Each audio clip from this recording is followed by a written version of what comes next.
Bonjour à tous et à toutes.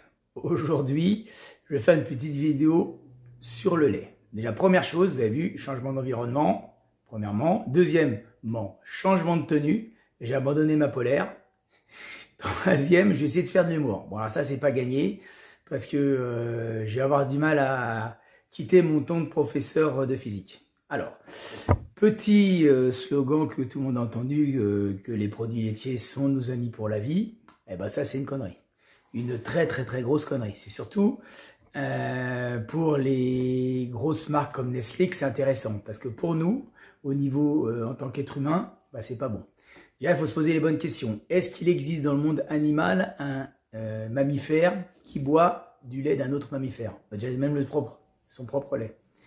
Bon, si, quand il est petit, le bébé boit le lait de sa mère jusqu'à 3 ans. Pourquoi? Pour développer ses fonctions du cerveau, grandir. Donc, le lait qu'il boit correspond à l'animal duquel il descend.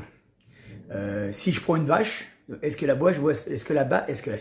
la vache boit son lait? Ben non, elle mange de l'herbe.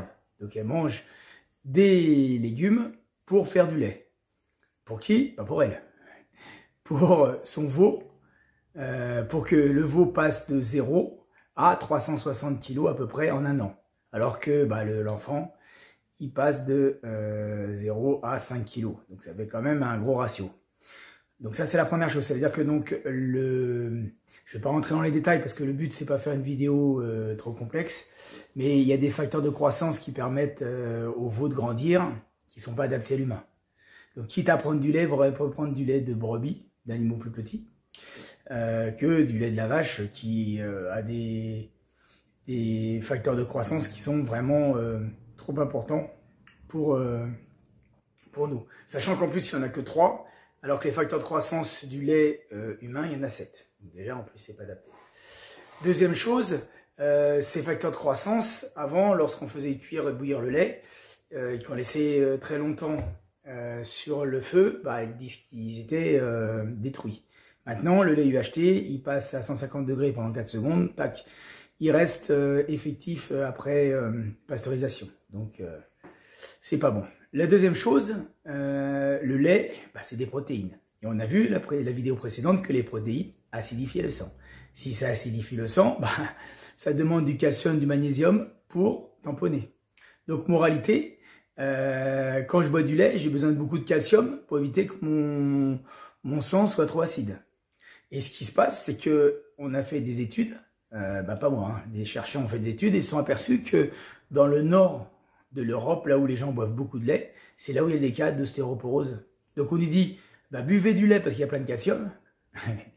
Et bah quand on en boit trop, on se casse la hanche quand on est vieux. D'accord? Donc bah quand on est vieux, c'est-à-dire que le fait de boire du lait, bah, ça demande au corps de consommer beaucoup de calcium des os pour tamponner. Donc moralité, c'est pas bon. Alors attention, ne me faites pas dire ce que j'ai pas dit. Je dis pas qu'il faut pas boire de lait. Hein. Je suis pas un taliban du lait. Si vous mettez un nuage de lait sur votre café, bah c'est pas grave. Par contre, si vous faites comme moi, qui mange des céréales le matin, qui prend un paquet de 500 grammes, qui coupe en deux, qui met ça dans un seau, pas dans un bol, mais qui met ça dans un seau et donc du coup qui se tape pratiquement 1 litre de lait, bah forcément, ça me pose des problèmes. Et donc, en tant que sportif, pour mon cas, j'avais des tendinites tout le temps. Quand je prenais du lait, quand je consommais du lait, j'avais des tendinites tout le temps, au bras. Du jour au lendemain où j'ai arrêté, mes tendinites, elles ont disparu.